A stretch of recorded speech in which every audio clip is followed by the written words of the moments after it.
Good morning সবাইকে। তো আজকে আমরা আলোচনা করব সাঁওতাল বিদ্রোহ নিয়ে। সাঁওতাল বিদ্রোহের কারণ, সাঁওতাল বিদ্রোহের সূচনা, সাঁওতাল বিদ্রোহের নেতা এবং সাঁওতাল বিদ্রোহের চরিত্র নিয়ে এবং সাঁওতাল বিদ্রোহের ফলাফল এবং গুরুত্ব নিয়ে, মানে সাঁওতাল বিদ্রোহের কী গুরুত্ব রয়েছে সেটা নিয়ে আমরা আজকে আলোচনা করব। তো প্রথমেই বলা যায় যে সাঁওতালরা ছিল কঠোর পরিশ্রমী, শান্তপ্রিয় এবং সরল প্রকৃতির মানুষ এবং তাদের প্রধান জীবিকা ছিল কৃষিকাজ এবং তারা বাঁকুড়া, মেদিনীপুর, বীরভূম, মানভূম এবং ছোটো নাগপুর অঞ্চলের গভীর বনভূমিতে তারা বসবাস করত এবং কঠোর পরিশ্রমের মাধ্যমে সেখানে কৃষিকাজ করত। এবং যখন ব্রিটিশরা ভারতে আসে এবং তাদের ভূমি বন্দোবস্ত প্রবর্তিত হয়, তখন সেসব জমির উপরে তাদের রাজস্ব চাপিয়ে দেওয়া হয়।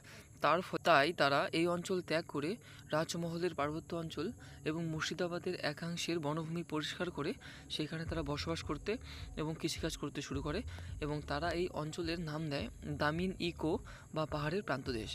কিন্তু আশ্চর্যের ব্যাপার যে তারা ওখানেও ব্রিটিশ আধিকারিকদের এবং জমিদারদের অত্যাচারের হাত থেকে তারা রেহাই পায়নি। এবার আমরা আলোচনা করব বিদ্রোহের কারণ। সাঁওতালরা ছিল কঠোর পরিশ্রমী এবং তারা কঠোর পরিশ্রমের মাধ্যমে জঙ্গলাকীর্ণ পাথুরে জমিকে আবাদি জমিতে পরিণত করেছিল এবং নতুন যখন ভূমি রাজস্ব ব্যবস্থা সেসব জমির উপর আরোপিত হয় এবং খাজনা ধার্য করা হয় এবং ক্রমে ক্রমে সেই খাজনা যখন বাড়তে থাকে, তখন তাদের মধ্যে একটা তীব্র বিক্ষোভের সৃষ্টি হয় এবং তারা বিক্ষোভ দেখাতে শুরু করে। এবং 2 নম্বর কারণ হলো, যখন নতুন ভূমি রাজস্ব ব্যবস্থা আরোপিত হয় সেসব জমিতে, তখন তাদের নগদে ভূমি রাজস্ব দিতে হতো। এবার এই নগদে ভূমি রাজস্ব দেওয়ার জন্য এখানে মহাজন শ্রেণীদের কাছে তারা ফসল বিক্রি করত এবং খুবই কম টাকায় ফসল বিক্রি করতে হতো এবং তারা নগদ টাকা সংগ্রহ করত। এবং কোনো কোনো ক্ষেত্রে দেখা যাচ্ছে যে তারা মহাজনদের কাছ থেকে ঋণ নিত এবং এই ঋণের পরিমাণ বা ঋণের সুদ ছিল অনেক বেশি। এই ঋণের সুদ সুদের হার ছিল 50 থেকে 500%। আর একবার ঋণ নিলে সেই ঋণের জাল থেকে বেরিয়ে আসা তাদের পক্ষে সম্ভব হতো না এবং এই ঋণ মুকুব করতে গিয়ে তাদের চাষের বলদ, জমির ফসল, জমি বিক্রি করতে হতো, এমনকি নিজেদেরকেও তাদের দাসে পরিণত করতে হতো। এই জন্য তারা বিক্ষোভ দেখায়।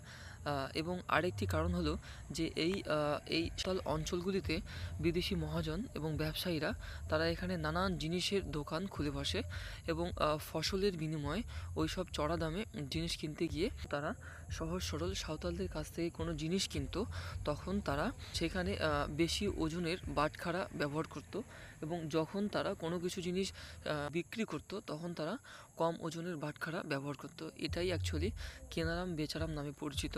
তো এটাও একটা অন্যতম কারণ ছিল এই সাঁওতাল বিদ্রোহের পিছনে। আরেকটি অন্যতম কারণ হলো যে যখন 1853 খ্রিস্টাব্দে ভারতে প্রথম রেলপথ স্থাপিত হয় বোম্বাই থেকে থানে, এবং তারপরেও রেলপথের সম্প্রসারণের জন্য অনেকজন শ্রমিকের দরকার ছিল। তো ঠিক এই সময় বিভিন্ন ধরনের ঠিকাদার এবং হস্তবর্তী কিছু লোকের উদ্ভব হয় এবং তারা খুব কম পারিশ্রমিকে সাঁওতাল শ্রমিকদের নিয়ে গিয়ে কাজ করান এবং খুবই কম পারিশ্রমিকে তাদের দেন। তার ফলে তারা প্রকাশ করে।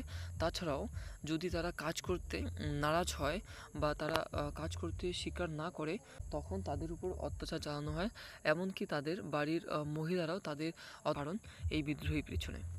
এবার আমরা আলোচনা করব বিদ্রোহের সূচনা নিয়ে। তো এই সব অত্যাচারের প্রতিবাদেই প্রথমেই তারা বিদ্রোহী পতাকা তুলে ধরেননি। প্রথমে তারা স্থানীয় কর্তৃপক্ষের কাছে অভিযোগের মাধ্যমে তাদের সমস্যা মিটিয়ে নেওয়ার, কিন্তু যখন তারা বুঝতে পারেন যে আবেদনের মাধ্যমে তাদের সমস্যা মিটবে না, তখন তারা 1855 খ্রিস্টাব্দে সিধু ও কানু নামে 2 ভাইয়ের নেতৃত্বে এবং 7ই জুলাই তারা প্রকাশ্যে বিদ্রোহ ঘোষণা করে এবং বহু মহাজন এবং জমিদারকে হত্যা করে এবং এইভাবেই সাঁওতাল বিদ্রোহের সূচনা ঘটে। এবার আমরা আলোচনা করব কয়েকজন বিদ্রোহী নেতাদের নাম। গুরুত্বপূর্ণ নাম হলো সিধু ও কানু। এছাড়াও চাঁদ ও ভৈরব নামে 2 ভাই, এরাও গুরুত্বপূর্ণ ভূমিকা পালন করেছেন। এছাড়াও বীর সিং, কালো প্রামাণিক, ডোমন মাঝি, এর গুরুত্ব অস্বীকার করা যায় না।